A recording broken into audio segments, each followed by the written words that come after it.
حسین کا اس کے اندر لاحقہ لگا دیا.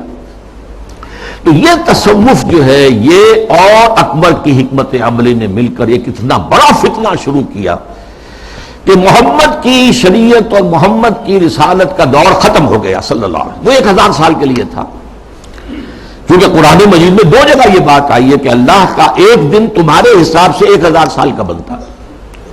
وہ ایک دن اللہ کا ختم ہو گیا اور یہ جو شریعت محمدی اور نبوت محمدی کا دور تھا وہ ختم ہوا. اب یہ ایک نیا دور ہے، اس میں جو ہے وہ دین الہی چلے گا. اس فتنے کا توڑ کیا حضرت مجدد الف ثانی. میں نے کہا تھا نا یہ الف ثانی کے آغاز میں فتنہ اٹھا.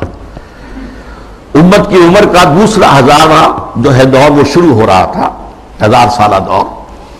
تو وہ فتنہ جو تھا الف ثانی کا، اس کا توڑ کرنے کے لیے اللہ نے جس مجدد کو اٹھایا ہے اس کا وہ نام ہی پڑ گیا مجدد الف ثانی رحمۃ اللہ علیہ، شیخ احمد سرہندی.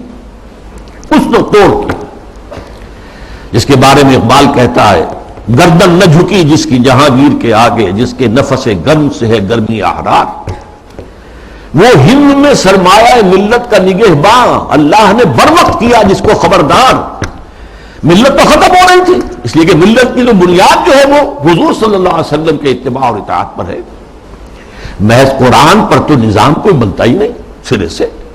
نماز کا نظام نہیں بنتا، اور کیا نظام بنے گا؟ نماز کا نظام کہاں بنے گا قرآن پر؟ تاکیدی حکم ہے نماز قائم کرو، نماز قائم کرو، نماز قائم کرو. وہ 5 نمازوں کا ذکر کہاں ہے؟ یہ ان رکعتوں کا ذکر کہاں ہے کہ فجر کی 2 ہیں فرض جو رکعتیں ہیں، اور ظہر اور عصر کی 4 ہیں، مغرب کی 3 ہیں، عشاء کی پھر 4. کہاں ہے؟ قرآن میں تو کہیں نہیں. اس لیے نظام اگر بنتا ہے، یہاں تک کہ نماز کا نظام بھی وہ سنت سے بنتا ہے. ملت بنتی ہے تو سنت سے بنتی ہے. بمصطفیٰ پر ساخی شرا کے دی ہماوست، اگر مؤون رسیدی تمام بولا بیست. اپنے آپ کو مصطفیٰ صلی اللہ علیہ وسلم کے قدموں تک پہنچا دو کہ دین تو نام ہی ان کا ہے. بہت صحیح بات ہے. اگر ان تک تمہاری رسائی نہ ہوئی تو سب مقبولہ بھی ہے. یہی فتنہ پھر 19ویں صدی میں سامنے آیا ہے. اب یہ ایک ہندو کے ذریعے سے آیا. راجہ رام موہن رائے بہت بڑا عالم تھا، فارسی کا، عربی کا، اردو کا، ہندی تو اس کی زبان تھی. اور ہندوؤں میں جو احیاء ہوا ہے ان کا قومی سطح پر، وہ جن اشخاص کا مرہون منت ہے ان میں بہت بڑے مقام پر راجہ رام موہن رائے ہے. اور یہ موحد تھا، موحد کامل. چنانچہ انگریز جب آ چکے، آپ کو معلوم ہے 18ویں صدی میں آ گیا تھا انگریز. جنگ پلاسی کے بعد سے بنگال پر اس کا قبضہ ہو چکا تھا. اس کے بعد رفتہ رفتہ وہ سیلاب آگے آ رہا تھا. کلکتے ہی میں انہوں نے پہلا پریس قائم کیا، پہلا کالج قائم کیا، انجیلیں اردو میں ترجمہ کر کے، مقامی زبانوں میں ترجمہ کر کر کے لاکھوں کی تعداد میں پھیلا دی. اس فتنے میں مسلمان جو نہیں بہے اس کے ایک اور بھی اسباب ہیں اللہ کے فضل و کرم سے، لیکن ایک بہت بڑا ذریعہ راجہ رام موہن رائے بنا. آئینہ تسلیم کے نام، آئینہ تسلیس کے نام سے اس نے کتاب لکھی جس میں توحید کا اس بات کی مسلمانوں کی طرف سے دفاع کی. لیکن اس شخص نے بھی وہی دین الہی کی طرح کہ یہ تفرقہ جو ہے مسلمان اور ہندوؤں کے مابین، اس کو دور کرنے کی ایک ہی شکل ہے، اور وہ یہ ہے کہ ان کے اندر اتحاد پیدا کیا جائے خدا کے نام پر. چنانچہ اس نے ایک خاص مجلس قائم کی، ایک خاص اس کا فرقہ بن گیا برہمو سماج. برہما کہتے ہیں خدا کو، برہمو سماج یعنی جس طرح دین الہی اسی طرح برہمو سماج. وہ یہ ہے کہ ایک برہما کو مان لو، بس خدا کو مان لو، جو تم اللہ کہہ لو، ہم اسے پرمیشور کہہ لیں، برہما کہہ لیں، جو چاہیں کہہ لیں، لیکن یہ ہے کہ باقی چیزیں جو ہیں ان کو ذرا پسے پش ڈال دو، ان کی اہمیت کم کر دو. تو برہمو سماج جو ہے اس نے پیدا کیا. اس کا انتقال 1833 میں ہوا تھا. اس کو پھر 20ویں صدی میں تازہ کیا ہے گاندھی نے متحدہ قومیت کے لیے. اس کی بھی ایک سیاسی بصیرت تھی. انگریز کی غلامی سے نجات پانے کی کوئی صورت نہیں ہے جب تک کہ مسلمان اور ہندو متفق نہ ہو، متحد نہ ہو. اور ان کے اتحاد میں جو چیز حائل ہے وہ شریعت ہے، قانون ہے، تہذیب ہے مسلمانوں کی. تو جب تک ان کو گڈمٹ کر کے ایک ہاون دستے میں ڈال کر کوٹ کر پیس کر ایک نہ بنا دیا جائے تب تک یہ متحد نہیں ہو سکتے، اور جب تک یہ متحد نہیں ہوں گے آزادی نہیں ہو سکتی۔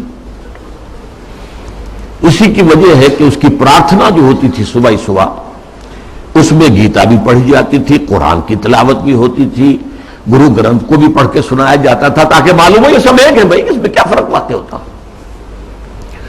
یہ فتنہ اس شد و مت سے اٹھا تھا، متحدہ قومیت۔ علماء کی کتنی بڑی تعداد تھی جو کہ مولانا حسین احمد مدنی رحمۃ اللہ علیہ کی سرکردگی میں اس متحدہ قومیت کی قائل ہو گئی، اور مان لیا انہوں نے کہ آج کل تو دنیا میں قومیں جو ہے وطن کی بنیاد پر بنتی، وطنیت۔ مولانا ابوالکلام آزاد بھی اس فتنے کا شکار ہوئے۔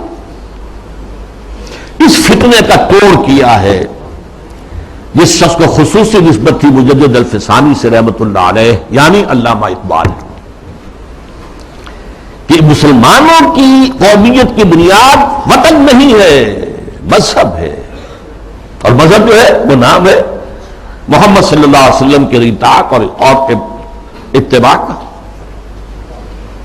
وطنیت کے بارے میں جو کچھ انہوں نے کہا، اس دور میں میں اور ہے، جام اور ہے، جم اور، ساقی نے بنا کی روش لطف و ستم اور، تہذیب کے آزر نے ترشوائے صنم اور، مسلم نے بھی تعمیر کیا اپنا حرم اور، ان تازہ خداؤں میں ماں سب سے وطن ہے، جو پیرہن اس کا ہے وہ مذہب کا کفن ہے۔ یہ وہی بات جو مجدد الفسانی نے کہی تھی، اسی بات کو علامہ اقبال نے کہا ہے، اور ان کی بڑی گہری باہمی نسبت ہے۔ چوتھے نمبر پر پھر جب انگریز کا یہاں پر پورا تسلط ہو گیا 1857 کے بعد، تو فتنہ انکار حدیث پیدا ہوا، سنت رسول کا استخفاف۔ یہ چونکہ مغرب سے درآمد شدہ فلسفہ اور نظریات اور مغرب سے درآمد شدہ سائنس کے زیر اثر تھا، لہذا یہ فتنہ پورے عالم اسلام میں ہوا، اگرچہ اس کے مرکز دو بنے ہیں، ایک ہندوستان اور دوسرے مصر۔ مصر ثقافتی اعتبار سے عالم عرب کا امام ہے، اور عجمی اسلام جو ہے اس میں سب سے اہمیت سب سے بڑھ کر وہ ہندوستان کو تھی۔ تقریباً پوری دنیا کی جو مسلمانوں کی آبادی ہے اس کا تہائی ہندوستان میں ہوتا تھا، آج بھی ایسا ہی ہے۔ 40 کروڑ سے زائد جو ہے وہ بھارت اور پاکستان اور بنگلہ دیش میں ہے، 125 کروڑ کل جو ہے مسلمان، ایک تہائی تعداد تو یہاں ہوتی تھی، اور یہاں پہ ظاہر بات ہے کہ ثقافت کا بہت بڑا مرکز، علم کا۔ اس میں جو آغاز ہوا سر سید احمد خان سر خیل، اس کے بعد یہ کہ یہاں بھی علماء، اور علماء بھی جو اہل حدیث تھے، وہ اس کا شکار ہوئے۔ مولانا عبداللہ چکڑالوی، چکڑالہ، یہ چکوال کے قریب ہے، وہاں کے بہت بڑے عالم اہل حدیث، وہ اسی فتنہ انکار حدیث میں مبتلا ہوئے، پھیلایا انہوں نے بڑے پیمانے پر۔ اسی طرح مولانا اسلم جیراج پوری یو پی کے، انہوں نے اس فتنے کو بھڑکایا، وہ بھی اہل حدیث سے مسلک کرتے۔ اسی طریقے سے مولانا تمنا عبادی، نیاز فتح پوری، بہت عمدہ منمون نگار، انشا پرداس، غلام جیلانی برق، اگرچہ اس کی آخر میں ہدایت ہو گئی، لیکن سب سے بڑھ کر یہ فتنہ جس شخص سے پھیلا ہے وہ غلام احمد پرویز۔ اس کا لکھنے کا اسلوب بھی بڑا اچھا تھا، دلکش تھا، تقریر کا اسلوب بھی بہت اچھا تھا اور دلکش تھا۔ اور یہ جان لیجئے فتنہ وہی شخص برپا کر سکتا ہے جس میں صلاحیت ہوتی ہے۔ عام آدمی کیا فتنہ برپا کرے گا، اور کرے گا تو پھیلائے گا کیسے؟ تحریر و تقریر سے فتنہ جو ہے وہ پھیلتا ہے، پروان چڑھتا ہے، اور ان دونوں چیزوں پر اس شخص کو بڑی دسترس حاصل تھی۔ دیکھیے یہ دو غلام احمد پنجاب نے پیدا کیے۔ غلام احمد قادیانی، اس نے ختم نبوت کی مہر توڑ دی، اجرائے وحی، اجرائے نبوت کا دعویٰ کر دیا۔ اور غلام احمد پرویز، اس نے دوسری اعتبار سے نبوت و رسالت کو زخم لگائے کہ نبی کی رسالت جو ہے وہ ٹھیک ہے، ہم مانتے ہیں، لیکن نبی کی اطاعت اور اس کا اتباع یہ صرف ان کی زندگی تک تھا۔ یہ فتنہ جو ہے پرویزیت، یہ آج بھی جاری ہے۔ اس کے کچھ کیسٹس ہیں جو آج بھی پھیل رہے ہیں، نہ صرف پاکستان کے مختلف حصوں اور علاقوں میں بلکہ اور باقی باہر کے ممالک کے اندر بھی چھوٹے چھوٹے